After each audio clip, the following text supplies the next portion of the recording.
Tēnā koutou, tēnā koutou. I ngā māta waka, tēnā koutou te hau kāinga. Nā mātai huia o te wā, haere, haere, haere atu rā. Hoki mai ki tātou, te kānohi ora e tonei. Tēnā koutou, tēnā koutou, tēnā koutou katoa. Well, everybody, if I thought yesterday was the graveyard shift, I've certainly got the graveyard shift today. And thank you very much for being here right to the end. I think we've had a fascinating 2 days of discussions. And there's a number of people that I do want to thank that have made this possible. I want to thank our visiting politicians from the Pacific. It has been wonderful to have Samoa and the Cooks here in the room having this conversation. So Deputy Prime Minister, thank you for coming and being with us. I want to thank the local mayors that have been here. The local mayors haven't just been here for the last 2 days, but for the engagement over the last 13 months as we have been writing this chapter. And I'd like to acknowledge my ministerial and parliamentary colleagues that have been here over the last few days. We've had the Prime Minister, we've had the Minister of Finance, the Honourable Grant Robertson, we've had James Shaw, Damien O'Connor. I don't think I've missed anyone out, have I?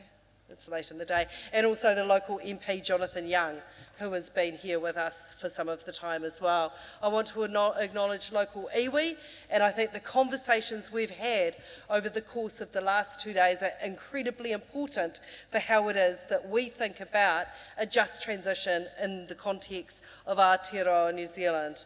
I also want to thank the team at MB, who not only have put this together, but have worked incredibly hard over the last 13 months. So to Gus, to you and your team, thank you very much for what you have done, not just today, but for the last year. And I want to thank everybody who has worked to make the last 2 days a success. There's been a huge team of people that have been keeping us fed and watered. Then there's been a lot of staff that have helped us. So I'd like to thank each and every person that has done that to make our great discussions in this room possible. And I think we have seen that there have been some tough conversations. We were never interested in having the easy stage-managed conversations here.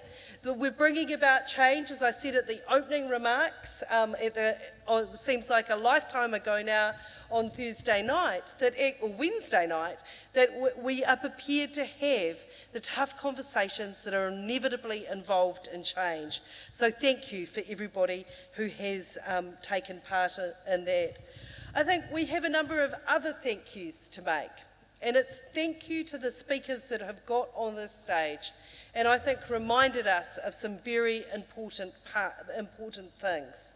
One is the immense value of the story we have to tell about what we are doing here in Taranaki and what we are doing here in New Zealand, and about how it is that we collectively, from our various, as representatives of the various po of this great transition, how it is that we bring that story together in a collective way, how it is that business tells that story, how it is that unions and the workers they represent tell that story, how it is that government tells that story, how it is that iwi tell that story, and a po. I think there was a missing po on reflection in my talk yesterday, and that very much is the community sector, civil society, or what Kate referred to in her talk today as the commons. Excuse me, I'm just going to grab a glass of water before this goes too much further.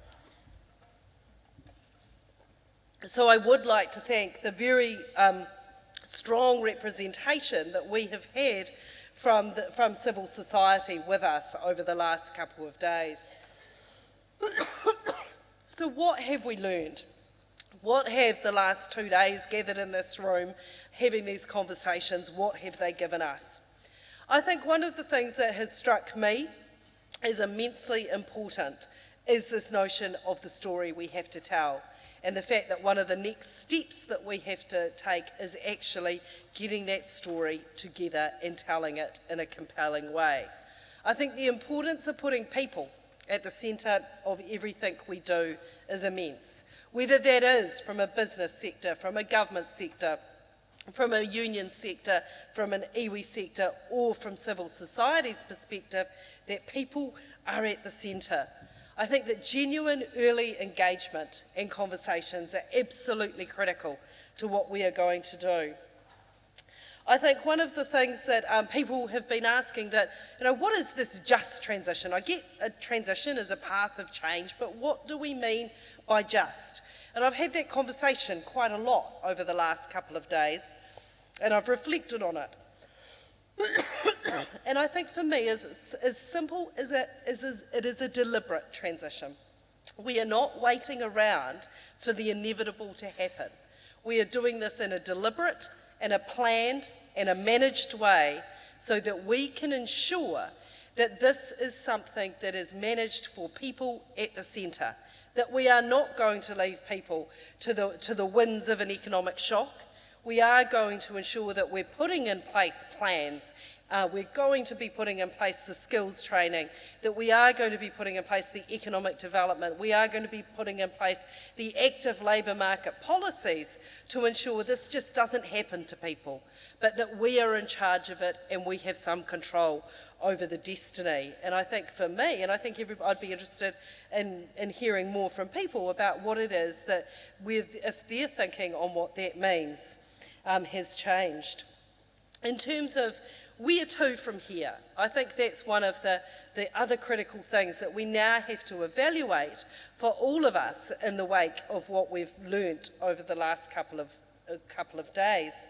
I think in terms of my energy portfolio, that the work we're doing around the renewables strategy and the green hydrogen work that you've just heard about is even more critical. Always knowing it's critical, but actually making sure that we're engaging around these strategies as we go out and talk to people through this lens of the just transition, and making sure the just transition isn't somewhere that sits siloed from other work that we're doing, and making sure we're using it as a lens for the discussions that we are having. I think it's also the 3Ds that I've been thinking about a lot as we're going through the work in the energy portfolio have been underscored even more to me, of decentralisation, decarbonisation and digitisation, and the importance of these factors into the work that we're doing, and the fact that we will be able to draw in more research into this area with the announcement that the Prime Minister made yesterday for new research funds. But one of the things that I'm also vitally aware of is that it's not only innovation and technology that we need in order to make this transition work. There are other innovations that have to happen as well. Some of them are in business models and markets. Some of them are about the way in which we enable this new way, this new decentralised way to work. So that's something that we also need to give some consideration to. And a place, of course, that we're giving some consideration to that is through the electricity pricing review and the importance of affordability and future-proofing. And both of these things fit so neatly together. Because, of course, the just transition is ensuring that we contain those three strong pillars of our energy system of sustainability, affordability and security. And one of the things that has just been underscored for me even more from conversations I've had over the last couple of days is the tumbling cost curves of these technologies, and how we have to ensure that we're structuring these right so that consumers also receive the benefit of this in the form of affordable power and affordable electricity. Skills training and the conversations I had with Patrick around the Energy College actually are vitally important. How it is that we need to be the next phase for me in terms of our just transition planning is how we bring in more parts of government to this conversation, and that we think about that. And also active labour market policies. I touched on this, and I know that it's something that Sam and the CTU are keen to have some more discussions about. What are those active labour market policies that we need to be putting in place to ensure that we are, for those workers that do need to transition during the course of their career, what do we need to be doing to ensure that we're looking after them as well? So that's another piece of work we'll need to pick up on it. And I think also that ensuring that fair tax is paid. We've heard that very clearly through a number of speakers, and that is something obviously that both Ministers Robertson and Nash are leading work around discussion document around tax that they'll be releasing soon. Now, why does all this matter? And it's because, for me, it's quite simple, and it actually goes to my values, and why I'm a politician, why I get up in the morning and do this sometimes thankless task. Because for me, the absence of planning and transition will mean that this change falls the hardest on the most vulnerable in our society. And that is something that I believe a government has a role to ensure that we are alleviating, and that we have a role to ensure that the changed economic environment means that there are viable pathways for businesses to employ people in well-paid and rewarding work. Those that already can protect themselves will be able to protect themselves in this, but we need to make sure that we are tilting that playing field to make sure that everybody can benefit from the opportunities that exist out there. But this isn't just about government, and I think that's been the wonderful thing. Someone last night at the dinner told me that we'd curated a magnificent group of people into one room. And I think if I reflect on the fact that 13 months on from the announcement that we've made, the diversity of views that we've brought together in this room today, I just want to say thank you for everybody for being here, that we have brought together a diverse group of opinions, a diverse group of people, and a diverse group of worldviews to have this conversation. And all of us have a role to play in what comes next in this planning for our just transition, because it's not just for one of us.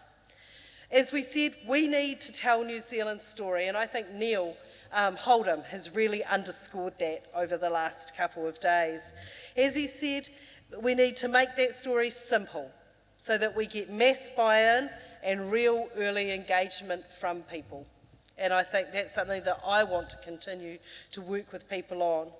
And I think we all need to proudly capitalise on our country's unique selling points, that we do have this abundance of renewable energy.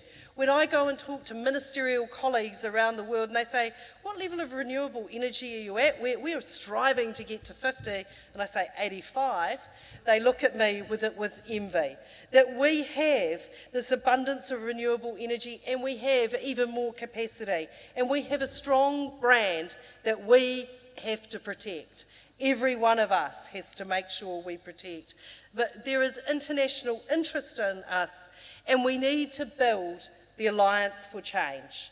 That we need to keep bringing together the people that can collectively make this happen for us. And we need to build new social licences for technologies, for wind farms, for offshore wind, and we need to continue to have those conversations with us. And this requires political and intellectual innovation as much as technological innovation. It's a democratic challenge as much as a technocratic challenge.